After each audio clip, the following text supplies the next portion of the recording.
ನಮಸ್ಕಾರ, ನಾನು ಸೌಮ್ಯ ಮಳಲಿ. ದಿನೇ ದಿನೇ ಬಿಗಿಯಾಗ್ತಾ ಇದೆ ಬಿಟ್ ಕಾಯಿನ್ ಉರುಳು. ಬಿಜೆಪಿ ವಿರುದ್ಧ ಪ್ರಬಲ ಹೋರಾಟಕ್ಕೆ ಕಾಂಗ್ರೆಸ್ ಸಿದ್ಧತೆಯನ್ನ ನಡೆಸಿದೆ. ರಾಷ್ಟ್ರೀಯ ಮಟ್ಟಕ್ಕೂ ತೆಗೆದುಕೊಂಡು ಹೋಗೋದಕ್ಕೆ ಕಾಂಗ್ರೆಸ್ ಚಿಂತನೆಯನ್ನ ಮಾಡಿದೆ. ಸರ್ಕಾರದ ವಿರುದ್ಧ ರಾಜ್ಯ ಕೈ ನಾಯಕರು ಇದೀಗ ಮುಗಿಬಿದ್ದಿದ್ದಾರೆ. ನಾಯಕರು ನೇರವಾಗಿ ಬಿಜೆಪಿ ನಾಯಕರ ವಿರುದ್ಧ ಬಿಟ್ ಕಾಯಿನ್ ಆರೋಪವನ್ನ ಮಾಡ್ತಿದ್ದಾರೆ. ಹಾಗಾಗಿ ಈ ಒಂದು ಪ್ರಕರಣದ ತನಿಖೆಯನ್ನ ನ್ಯಾಯಾಂಗ ತನಿಖೆಗೆ ಒಪ್ಪಿಸಬೇಕು ಅಂತ ಒತ್ತಾಯವನ್ನ ಮಾಡ್ತಾ ಇದ್ದಾರೆ ಕೈ ನಾಯಕರು. ಇನ್ನು ಇದನ್ನ ದೆಹಲಿವರೆಗೂ ಕೊಂಡೊಯ್ಯಲು ಕೈ ಮುಖಂಡರು ಚಿಂತನೆಯನ್ನ ನಡೆಸಿದ್ದಾರೆ. ಈ ಮೂಲಕ ಬಿಜೆಪಿಗೆ ಮುಜುಗರವಾಗುವಂತೆ ಮಾಡಲು ಚಿಂತನೆಯನ್ನ ನಡೆಸಿದ್ದಾರೆ. ಕೆಲವೇ ಕ್ಷಣಗಳಲ್ಲಿ ದೆಹಲಿಯಲ್ಲಿ ಕಾಂಗ್ರೆಸ್ ಸುದ್ದಿಗೋಷ್ಠಿಯನ್ನ ನಡೆಸಲಿದೆ. ದೆಹಲಿಯ ಅಕ್ಬರ್ ರಸ್ತೆಯಲ್ಲಿರೋ ಎಐಸಿಸಿ ಕಚೇರಿಯಲ್ಲಿ ಸುದ್ದಿಗೋಷ್ಠಿಯನ್ನ ನಡೆಸಲಿದ್ದಾರೆ. ಕರ್ನಾಟಕದ ಬಿಟ್ ಕಾಯಿನ್ ಬಗ್ಗೆ ಸುದ್ದಿಗೋಷ್ಠಿಯಲ್ಲಿ ಪ್ರಸ್ತಾಪ ಮಾಡೋ ಸಾಧ್ಯತೆ ಇದೆ.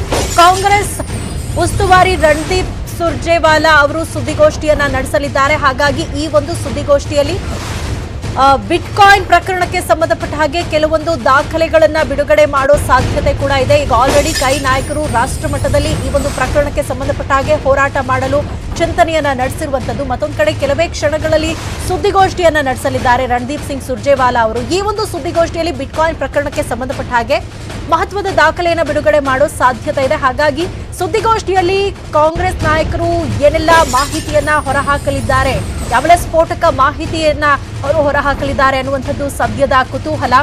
ಇನ್ನೇನು ಕೆಲವೇ ಕ್ಷಣಗಳಲ್ಲಿ ಈ ಒಂದು ಸುದ್ದಿಗೋಷ್ಠಿ ಆರಂಭ ಆಗುತ್ತೆ. ಈ ಒಂದು ಸುದ್ದಿಗೋಷ್ಠಿಯಲ್ಲಿ ಕೈ ನಾಯಕರು ಬಿಟ್ ಕಾಯಿನ್ ಪ್ರಕರಣಕ್ಕೆ ಸಂಬಂಧಪಟ್ಟ ಹಾಗೆ ದಾಖಲೆಗಳನ್ನ ಬಿಡುಗಡೆ ಮಾಡೋ ಸಾಧ್ಯತೆ ಇದೆ.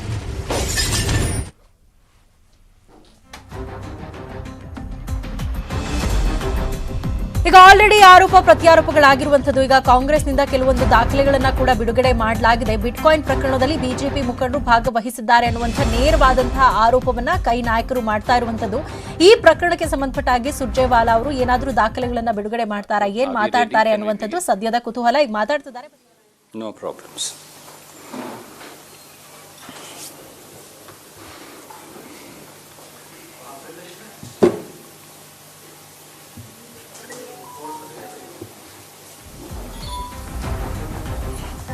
आप सबको हमने सैटरडे आफ्टरनून को तकलीफ दे दी.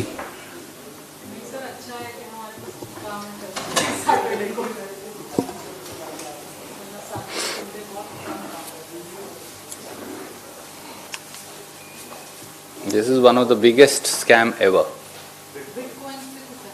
This is the biggest ever scam of India on this.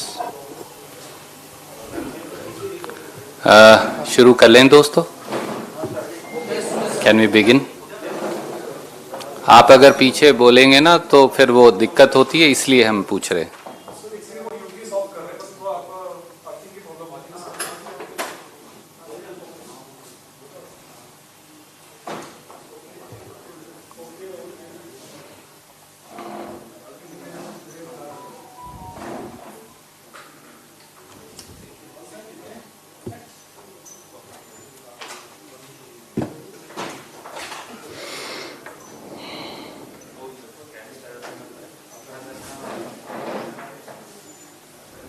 Okay,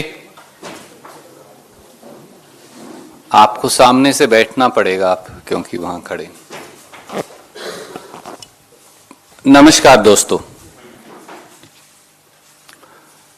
Hindustan का बिटकॉइन का 75 वर्ष का सबसे बड़ा घोटाला आपके समक्ष हम लेकर हाजिर हैं. स्वाभाविक तौर से एक्टर्स और विलेन दोनों भारतीय जनता पार्टी के प्रांत में हैं. आज दुनिया में, देश में एक बिटकॉइन की कीमत 51 लाख रुपया है. मैं फिर दोहराता हूं, आज के दिन एक बिटकॉइन की कीमत हिंदुस्तान की करेंसी में 51 लाख रुपया है, उससे थोड़ा सा ज्यादा. India's biggest ever Bitcoin scam cover-up under the Karnataka government has now been unearthed. And what does it reflect? It reflects intrigue, whitewash, concealment, deception, and smacks of a deep-rooted conspiracy.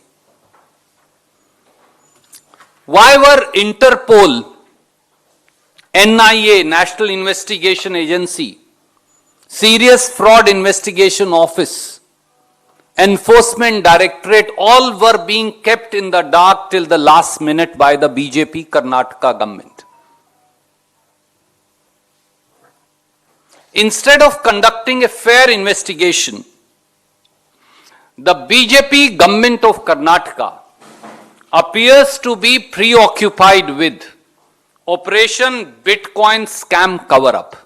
अगर मैं संक्षिप्त में इसे हिंदी में कहूं और मैं तफसील आपको दूंगा, हिंदुस्तान का आज तक का सबसे बड़ा बिटकॉइन घोटाला जो अंतरराष्ट्रीय 14-15 मुल्कों में जिसके तार जुड़े हैं, वो घोटाला सामने आ गया है।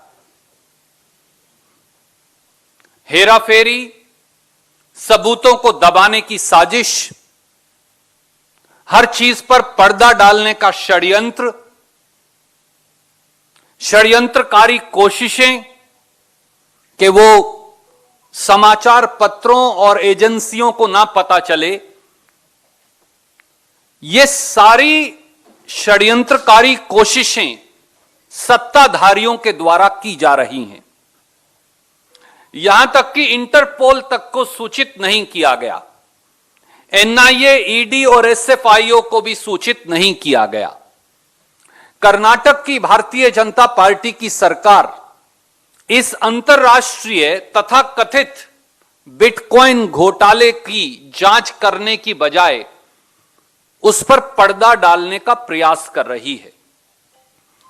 Facts are sacrosanct in this case and I'll show you along with documents.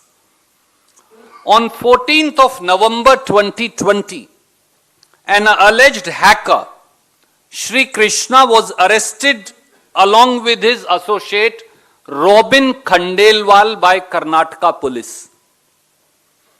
This alleged hacker Shri Krishna was kept, and don't be surprised to hear it, in police custody for over 100 days. We know that there can't be normally even a remand for more than 3-4 days. He was kept in police and judicial custody for over 100 days by repeatedly arresting him in at least 5 different criminal cases. I have given details and the date of custody, etc. I am not going to repeat it here. You will find it in the press release. एक case में गिरफ्तार किया, जैसे ही 14 दिन की custody खत्म हुई एक और केस दर्ज किया, उसमें गिरफ्तार कर लिया। जैसे ही उसकी 12 या 14 दिन की कस्टडी खत्म हुई, अगले केस दर्ज किया, अगले में गिरफ्तार कर लिया, और इस प्रकार से 100 दिन तक उसे कस्टडी में रखा गया। तीसरा तथ्य, इन सब बातों के बावजूद भी 17 अप्रैल 2021 को, यह डेट बड़ी महत्वपूर्ण है, इस श्री कृष्णा को तथा कथित हैकर को अदालत से बेल दे दी गई और कर्नाटक की बीजेपी सरकार ने उसको कहीं चुनौती ही नहीं दी। इस तथाकथित हैकर श्री कृष्णा ने मेट्रोपॉलिटन मजिस्ट्रेट बैंगलोर के पास यह एक स्टेटमेंट दिया। It's touted as my voluntary statement. मैं इसकी प्रतिलिपि आपको भेज रहा हूं। ये दिसंबर 2020 में दी गई, इस पर सबके दस्तखत हैं पर तिथि नहीं है, इसलिए मैंने तिथि नहीं लिखी। Despite multiple international crimes of very significant magnitude leading to hacking of multiple Bitcoin exchanges across different countries of the world, despite hacking of different companies in different parts of the world, despite hacking of e-procurement portals in the live bidding processes, despite hacking of multiple other things, Interpol was not informed. As we all know, this is an international crime.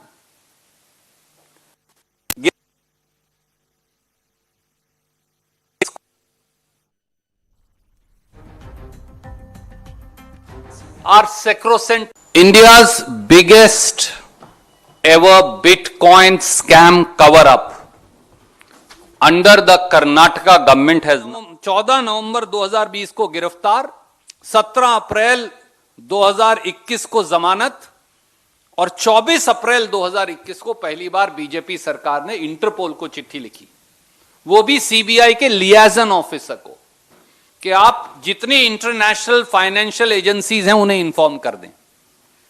5 महीने इंतजार किया। CBI को, NIA को, SFIO को, मैं NIA का नाम इसलिए ले रहा हूं कि बार बार मोदी सरकार ने यूनाइटेड नेशंस में यह कहा है कि बिटकॉइन जो है उसका इस्तेमाल कई भारत विरोधी संस्थाओं, व्यक्तियों, समूहों के द्वारा किया जाता है। यह भारत सरकार ने यूनाइटेड नेशंस में कहा है। सो they were also not informed. Finally, ED for months, the Karnataka government, after reading news reports on 15th February 2021, and they only tell them about जो अंतरराष्ट्रीय 14-15 मुल्कों में जिसके तार जुड़े हैं, वो घोटाला सामने आ गया है। हेराफेरी, सबूतों को दबाने की साजिश। 20th August 2019 to 28th July 2021. I repeat, he was Home Minister. दೆಹಲಿ